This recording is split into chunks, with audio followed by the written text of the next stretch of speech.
Well, hello and welcome to Backbeat R&B. I'm your host, Belinda. I want to take a moment and welcome all of my listeners who are listening through Facebook and any other social media channels. We have a very interesting interview today. I am very fortunate to be able to speak with the legendary Mr. L.J. Reynolds of the R&B group, The Dramatics. The Dramatics were known for such hits as In the Rain, What You See Is What You Get, and Fell For You. LJ will be talking about what's going on with his career, what inspired him, and all those other good things that have been happening. Welcome, LJ, and thank you. So, I know that you've been with the Dramatics for a long time. How did you get your start in the music business? And then how did you transition into becoming one of the Dramatics?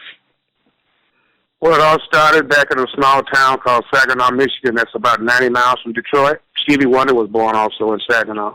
Oh. And I was born in Saginaw, and at the age of around about 6 years old, 5 or 6, I was tap dancing with about 30 young girls, including two of my sisters was in the, they were called the High Steppers and the Stepperettes. Well, I was one of the Stepperettes. I was about 5 years old, and it's a photograph that goes with that.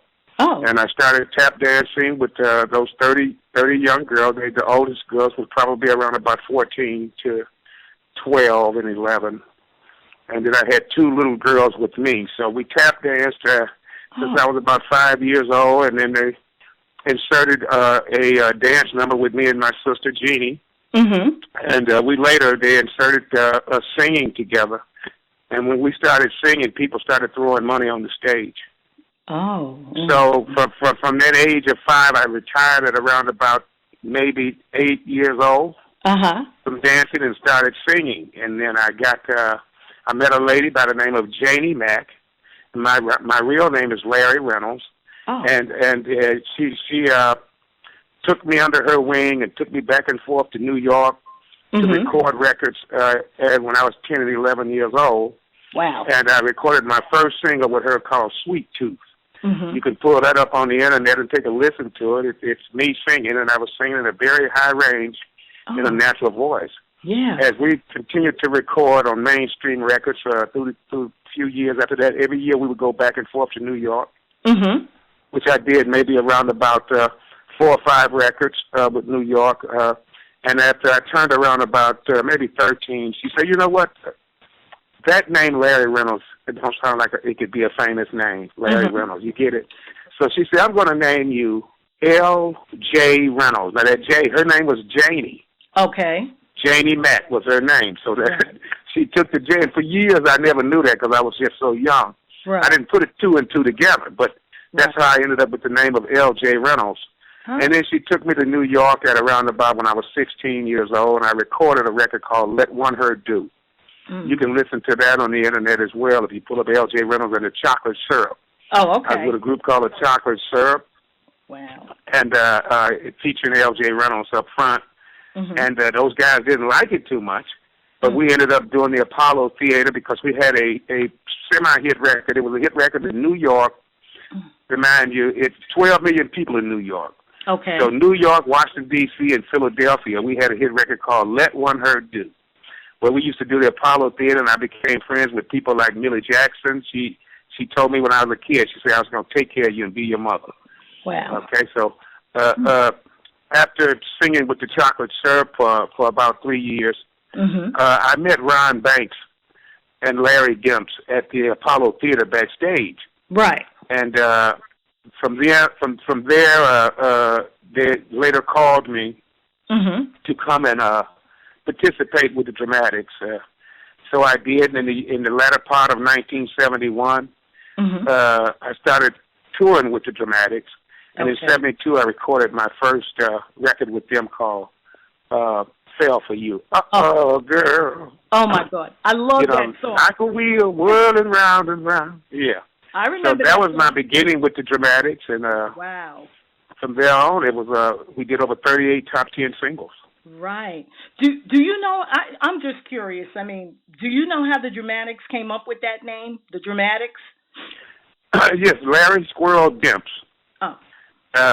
who still associates with me and the Dramatics, and he's going under some situations, some life challenges right now. He has throat cancer. Oh. And so if he wasn't going through that right now, he'd be still on the road with me, but we still talk frequently. Right. Matter of fact, we did a big television show together that's going to be coming out. But he's not well right now, and so yes. I pray for him every day. But he put that name in a hat along with a lot of other names that the group was trying to come up with back in the days of the Temptations, and everything was the sensations and the damnations and the, whatever. But he put a name in that's called the Dramatic. Oh, okay. And it was pulled out of the hat, and Squirrel came up with that name, Larry Squirrel Dips. My name is Squirrel, right. Best shaker in the world. So, yeah. Who were some of your first musical influences that actually inspired you to go into, the entertainment business? Wow, I feel good.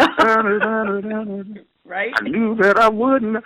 James Brown was a big favorite when I was a kid. I mean, I was just totally engulfed into James Brown's ability to sing and perform and dance and do all of that with the microphone. Mm-hmm. And, James Brown and Aretha Franklin was always a great favorite, and I ended up recording one of her songs. Matter of fact, I'll be working with her this coming weekend. Oh, wow. Mm-hmm. So with Aretha, and then later the Temptations came. Right. And they influenced me a lot. People like Wilson Pickett, who I found out later was my cousin. What? Wow. A distant cousin of mine, yeah. So Wilson Pickett and those early days of Johnny Taylor, Johnny Taylor was a great singer, and it was a few entertainers that I studied, and, right. and big favorite of Marvin Gaye, and it turned me into the person that I am. I'm also a record producer. I produced records that got gold records for the Dramatics, and and I've written some great songs, and I'm a musician, drummer, bass guitar player, and keyboard player. Wow. And singing is my passion, so. Right. One of the songs that you actually reinvented, one of Marvin Gaye's songs, Come Get to This, I got a chance to see your video and hear the song, and of course I loved it. I loved the way you sang the song. But how did you come about singing a classic song like that? I've always been a fan of Marvin Gaye. Oh. I have a record company called Motor City Hits. If you go to MotorCityHits.com, you'll see what's going on with that label. Yeah. And that's the label that the record Come Get to This is on. Yeah. And what happened is my co-owner, Herb Strathers, he was engulfed and just totally, in love with the Motown thing. And we had put a compilation CD that had some of the big R&B, very classic artists on this record, the Four Tops, the Miracles, the Dramatics were even on there. So we did a compilation CD. Okay. And I was just kind of fed up trying to do the Motown thing because nobody can do Motown better than Berry Gordy. Right. And I wanted just to have a record company that, allow us to do other things other than just Motown. And he says to me, man, I want you to cut a Motown record. I said, man, ain't you had enough of the Motown record? And he just kept bugging me about it. I said, I tell you what, it's a song that I used to sit in my house and play my bass. Doom, girl, you've been gone away for so long. Ooh. Oh, I live it. So I said, I'm going to Come Get to This. He said, what is that? I said, one of Marvin Gaye's records. Just listen, just let me cut the record. And I cut it. And then I decided that it would be a great stepping record. I knew that line dancing and stepping and stuff was absolutely really. And I said, let me point this record at all the dancers and the steppers. And so on the end of the record, I put stepping out tonight, stepping out tonight, right? Step, and so that's how that record came about. Oh, okay, that's really interesting. So I ended up recording it, right? And when I put the record out, the single went to number 24 on the Urban Contemporary Radio charts. Oh, did it? And wow. it said L.J. Reynolds charted for the first time in 30 years. Because we used to have big records all the time. Key to the World was one of my other songs I remember that. Yeah. But and I re-recorded that too. That's coming out on my new project. We'll talk about in a second. But Marvin Gaye was always a favorite. I also did You Show Love to Ball. So when you get a chance, look that video up on YouTube. I certainly will. And a great video and a great song. I did a good rendition of it. But Come Get to This was just so big for me until it just kind of ate up everything. Right, right. I know that probably, a lot of people ask you this, but I'm going to ask you, do you have a favorite dramatic song? No, I don't have one favorite song. I do know that I can mention some songs just off the top of my head. Right. In the rain, what you see is what you get. Thankful for your love, fall in love, lady love, be my girl, can't get over you, stars in your eyes, stop your weeping, go to your heart, me and Mrs. Jones, right. Who's fooling who, shake it well, dramatic things, just shopping, not buying, oceans of thoughts and dreams. It's just so many records that we've got. We've got a great catalog of songs. And, yes, you do. Over 38 top 10 singles. Even we did a record with a young man by the name of Snoop, Doggy Dog. Oh, okay. Yeah. The Doggy Dog World. I don't know if you ever heard that, but the video, the single sold 8 million copies. Wow. And the album sold 16 million copies. Have you ever heard that record? No, I didn't. No. How old are you? I know that you wrote and produced one of my favorite songs called "Stop Your Weeping." Oh yeah. Is there a story behind that song? Yeah, I was at my home in Southfield. Okay. And I had to come up with songs for the dramatics. I write when sometimes songs come to me, like I'm doing a new album now, and songs are coming to me. I had to come up with a song for the album, a dramatic project called 10 and a Half. I think it was 10. I so many albums I forgot. But it was a young lady over at the time, and she started crying about something. Right. And I said, well, stop your weeping and stop all that weeping and stuff. Stop it. And I said, wait a minute. That's a record. I can write that. Yeah. So I went and wrote it, and the rest was history. Wow. Oh, I forgot Be My Girl, too. You can't forget Be My Girl with Michael Henderson. Okay. And Treat Me Like a Man and all that stuff. So it's so many songs that just kind of went back into my head. Right. But that's how I wrote Stop Your Weeping. And wow. I've written a lot of songs that way. I remember I did a song called It Ain't Raining on Nobody's House But Mine, and I was in the kitchen cooking. And I ended up cutting my finger. And I said, oh, man, it ain't raining on nobody's house but mine. Wow. So I wrote it. Well, you've done tons of great music, and I remember when you all did the Dramatics versus the Dells. Do you think you guys do you think you all will ever collaborate with any other artists with the Dells, and if so, with whom? Well, again, we collaborated with Snoop a couple of times. And I can tell you're not into rap music. Neither was I. No, I love my R&B.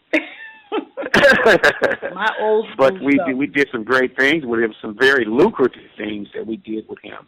Rap is so big.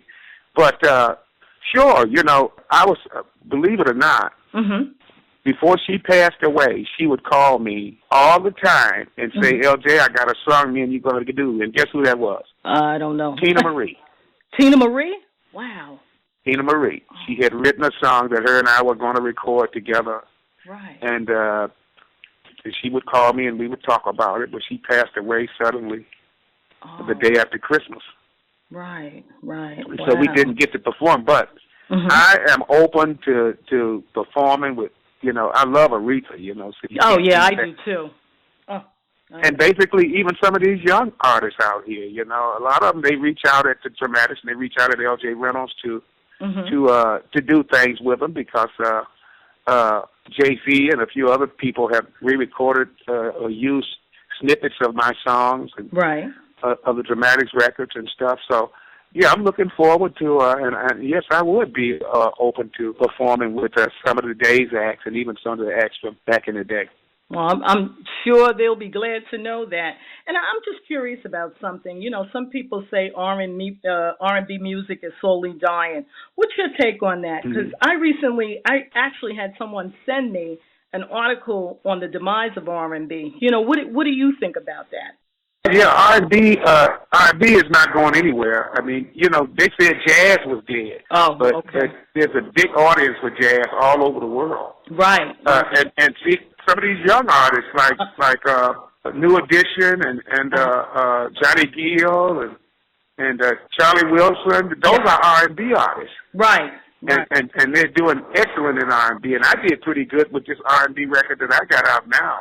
I think that what's probably dead in R&B, they might talk about some of these older acts that are not recording right now. Right. And I believe that if they record in a manner which I call radio friendly, quite naturally, you can't cut records the way you used to. Yes. You know, acts like Peabo Bryson and the OJs and you know, acts like that, I think can still be a force in R&B, but they have to be willing to make some adjustments. In today's R&B. And I remember when they had country and western records out. Now they got country and western called young country. You know, and country, you know, people thought it was fading away, but it picked up. So to answer your question, I think R&B is still alive. Oh yeah, there's still a market for it. It's a market for it. So we just have to fit that market and point out records in today's record listeners and make it nice and fresh and new. Right. I just had to also let you know this. I did not know there were two sets of dramatics until I researched. Yeah, you got, what happened is the bass singer. Bim, bim, bim, bim, bim, bim, bim. Right. The bass singer decided to go to the left. Oh. Everybody in this organization that's been here that hate died away. I mean, musicians to the singers, and Winfield has been with me for 30-something years, been in the group with me, Ron, and Lenny. I tell you, if Ron and Lenny was alive, they'd be here with me. Right. This gentleman chose to go get four strangers. Oh, okay. And put a suit on them and call them the Dramatics. And none of these guys I have never cut a record with. I mean, wow. In the 70s, 80s, and 90s, I don't, know these guys. Right. So, none of them have I ever cut a hit record with. No. Right. So he decided to go to the left and start a group, and I said, well, good luck. Right. So then, everybody that's been in this organization for 40 years is still here, over here with me. Right.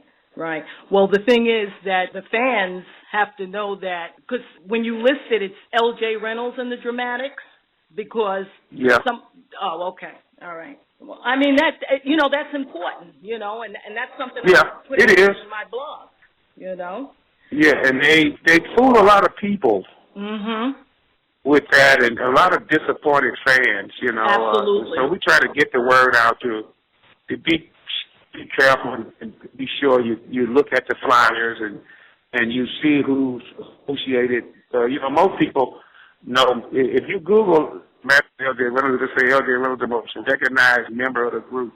Right. Even digital. So if people really take a look, and a lot of people you put that name out. If I was those people, I went and I saw some strangers up there pretending to be something that they wasn't, I would ask my money back. I would complain. Right. I'd walk out. Because, and that will stop these promoters from raping that name. Right. And abusing it, because that's not fair to the fans. No, it's not. And again, he the one walked away. He walked away and started this group called the Fanatics. I'm sorry, the Dramatics. The Dramatics, yeah. Well, that's a little joke I used, the Fanatics. Yeah. Well, I want to thank you again, Mr. L.J. Reynolds, for speaking with me here at Backbeat R&B and giving your fans, as well as myself, some insight about what is going on with L.J. Reynolds and the Dramatics. Again, fans can catch Moments with L.J. every Tuesday at 4:30 p.m. on Facebook Live. Thank you again for sharing your voice with the world and keeping R&B music fresh today, tomorrow, and forever.